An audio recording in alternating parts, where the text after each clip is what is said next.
Could Vikings have reached Brazil centuries before Columbus? From mysterious maps to strange artifacts along Brazil's coast, we'll explore the fascinating evidence that suggests Norse explorers might have crossed the Atlantic to South America. The Vinland map has puzzled historians since its discovery in 1957. This medieval parchment shows something remarkable, a rough outline of North America, drawn long before Columbus set sail. The map, dated to around 1440, shows Vinland, the land Vikings called their settlement in North America. But here's where it gets interesting. Scientific testing has raised serious questions about its authenticity. The ink contains modern materials, yet some historians argue these could be from later restoration work. The map's details about Greenland's geography are surprisingly accurate for its time, matching information that only became known through Norse expeditions.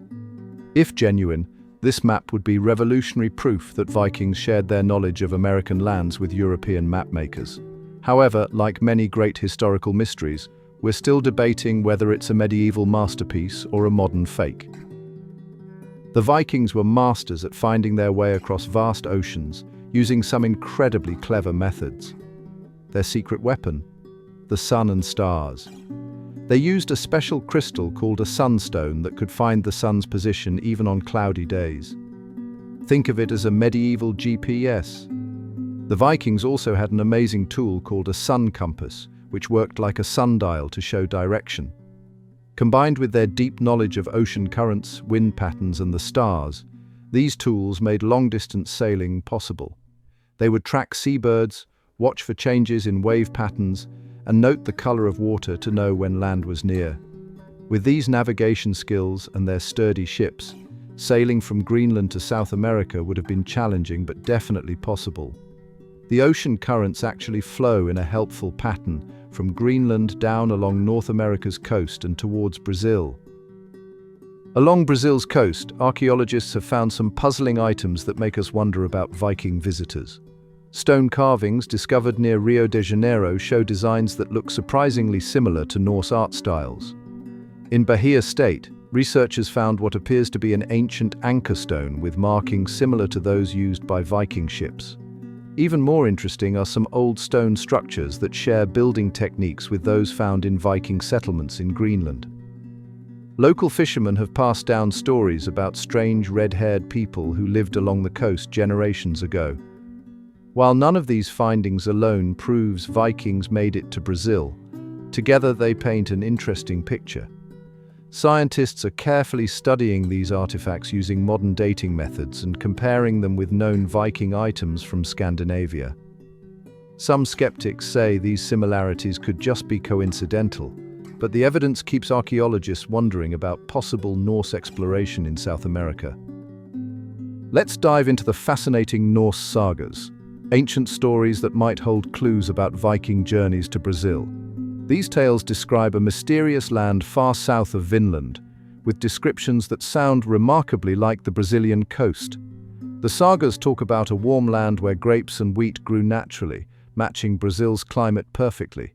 They mention encounters with native peoples who used small boats and traded with strange fruits, details that fit with what we know about indigenous Brazilian tribes.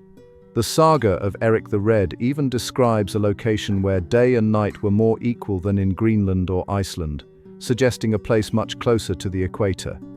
While we should be careful not to jump to conclusions, these detailed descriptions are hard to ignore. The Vikings were known to include real geographical information in their sagas, often hiding actual travel accounts within their storytelling. Let's talk about the amazing ships that could have carried Vikings all the way to Brazil. Viking longships were way ahead of their time. Think of them as the sports cars of medieval seas. These ships had a genius design that worked in both deep oceans and shallow rivers. They were built with overlapping planks that could flex in big waves, making them incredibly strong yet flexible. The shallow draft meant they could navigate close to shore, perfect for exploring new coastlines. A typical longship could carry about 60-70 people, plus supplies for months at sea. With both sails and oars, these ships could keep moving even when the wind died down. They could cruise at about 15 knots, that's around 17 km/h, making the trip from Greenland to Brazil possible in just a few months. The ships had a special keel design that helped them stay stable in rough Atlantic waves. In the caves and rocky outcrops of Brazil, researchers have found some fascinating markings that look a lot like Norse runes. Near Paraíba, there are stone carvings that share striking similarities with Viking writing systems. These markings show the same angular style and patterns used in Scandinavian runic inscriptions. Some of these symbols match common Norse words for land, sea, and journey. Scientists have used special dating techniques to show these carvings are hundreds of years old. While local indigenous groups also made rock art, these particular markings don't match their usual style. Some markings even seem to tell stories of long sea voyages, using symbols similar to those found in Norway and Sweden. However, we need to be careful. Not every ancient marking is automatically a Viking rune, and more research is needed to confirm their origin. The medieval warm period from about 950 to 1250 AD created perfect conditions for long-distance Viking voyages. During this time, temperatures were warmer than today, making the North Atlantic less icy and treacherous. This meant safer sailing routes from Scandinavia to Greenland and potentially down to Brazil.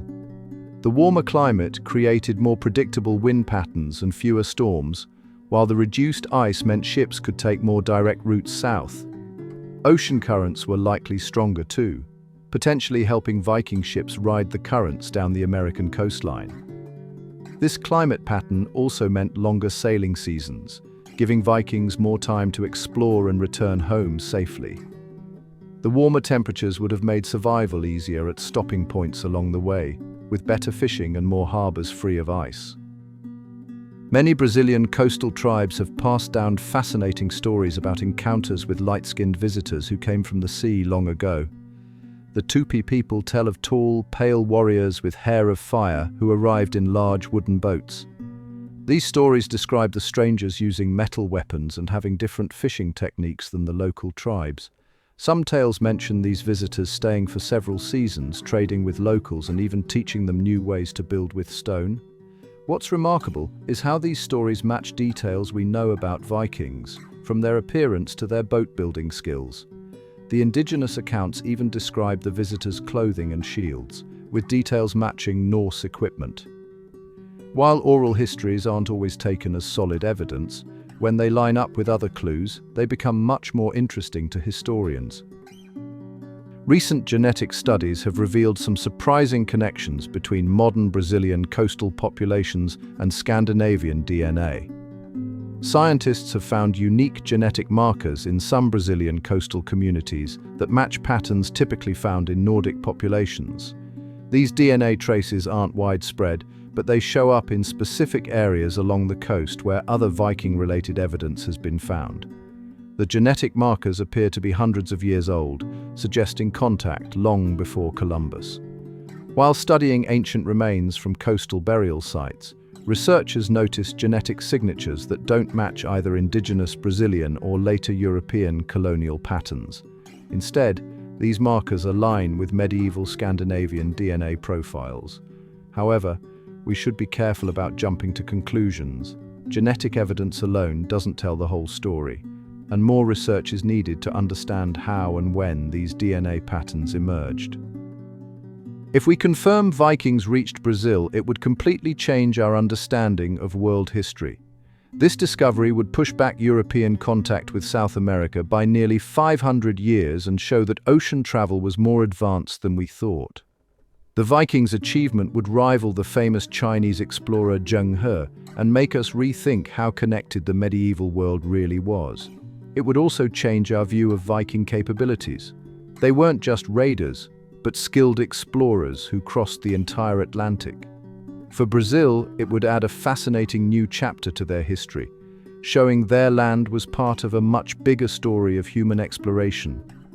This could also help us better understand how different cultures shared knowledge and technology in medieval times.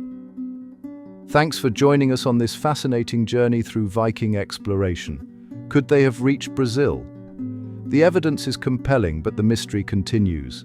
If you enjoyed unraveling history with us, hit like, subscribe, and share to join our next adventure.